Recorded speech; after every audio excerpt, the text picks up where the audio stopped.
गरमागरम टम्म फुगलेल्या मस्त मसालेदार अशा पुऱ्या आणि वाफाळता चहा हे कॉम्बिनेशन तर थंडीमध्ये सगळ्यांच्याच आवडीचं असतं. म्हणूनच आज आपण एक पुऱ्यांची रेसिपी बघतोय. पुऱ्या आपण अनेक प्रकारे करतो. प्रवासात नेण्यासाठीही पुऱ्या केल्या जातात. पण आज आपण जी रेसिपी बघतोय ती थोडीशी वेगळी आहे. आपण ह्यामध्ये वापरली आहे मुगाची डाळ. त्यामुळे त्या अतिशय खुसखुशीत आणि तितक्याच चविष्टही होतात. अजिबात तेलकट न होणाऱ्या ह्या पुऱ्या तुम्ही 4 ते 5 दिवस करूनही ठेवू शकता. त्या लगेच खराब होत नाहीत. चहा बरोबर तर तुम्ही त्या खाऊ शकताच, पण कुठल्याही ग्रेव्हीवाल्या भाजी बरोबर सुद्धा त्या छान लागतात. नमस्कार, मी अमिता पालकर्स किचन मध्ये तुम्हा सगळ्यांचं मनापासून स्वागत करते. चला तर मग आपण पुऱ्या बनवायला सुरुवात करूया. त्यासाठी मी इथे अर्धा कप मुगाची डाळ घेतलीये आणि ती 2 ते 3 पाण्याने आपल्याला स्वच्छ धुवून घ्यायची. धुवून झाल्यानंतर आपल्याला ती भिजत घालायची. साधारण 2 ते 3 तास आपल्याला ती भिजवायची. तसं मुगाची डाळ भिजायला फारसा वेळ लागत नाही, तरी सुद्धा मी ती 3 तास भिजवून घेतलेली आहे. भिजून झाल्यानंतर त्यातलं सगळं पाणी आपल्याला काढून टाकायचंय आणि मिक्सरच्या भांड्यात घालून आपल्याला ही डाळ वाटून घ्यायची. पण ही डाळ वाटताना मी त्यामध्ये थोडंसं आलं आणि 2 हिरव्या मिरच्या सुद्धा घालणार आहे, ज्यामुळे त्याला चव जास्त चांगली येते. अशा प्रकारे आपल्याला बारीक ती वाटून घ्यायची. अजिबात दाणेदार ती असता कामा नये. जेवढी स्मूथ आपल्याला वाटून घेता येईल तेवढी आपण वाटून घ्यायची.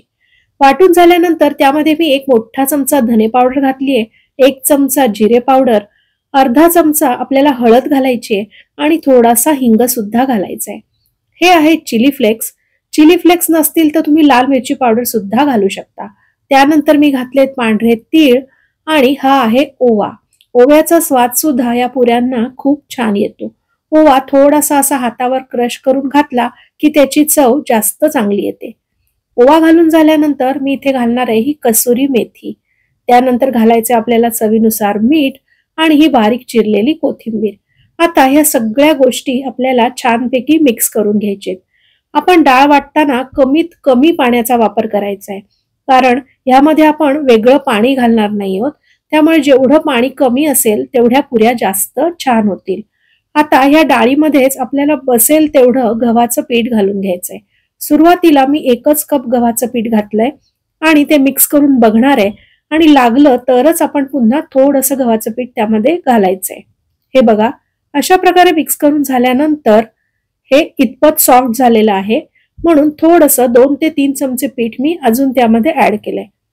हे पीठ मळताना आपल्याला ते खूप जास्त घट्टही ठेवायचं नाहीये आणि खूप जास्त सैलही ठेवायचं नाहीये. नॉर्मल आपल्याला पुरी लाटता आली पाहिजे इतपत ते ठेवायचे.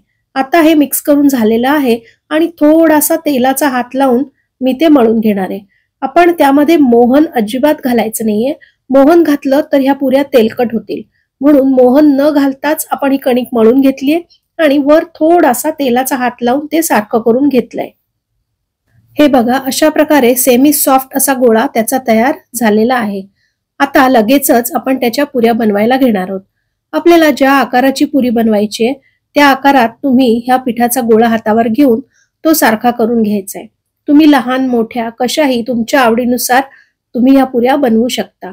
थोडंसं सुकं पीठ वरती लावून आपण नॉर्मल जशी पुरी लाटतो तशीच ती पुरी लाटून घ्यायची. फक्त ती छान फुगावी म्हणून खूप पातळ मात्र आपल्याला ती लाटायची नाहीये. थोडीशी ठोंबस अशीच ठेवायची. ठोंबस पुरी ठेवली की ती छान फुगते. हे बघा, अशा प्रकारे ह्या साईज मध्ये मी ती लाटून घेतलीये आणि ती इतपत जाड आहे. अशाच प्रकारे सगळ्या पुऱ्या आता मी लाटून घेणार आहे आणि मग त्या आपल्याला तळायला घ्यायचे. हे बघा, ह्या सगळ्या आता लाटून झालेल्या आहेत. तेल मी गरम करायला ठेवलेलं आहे आणि एकदा तेल गरम झालं की गॅस मीडियम करायचा आहे आणि मीडियम गॅसवरच ह्या पुऱ्या तळून घ्यायच्या.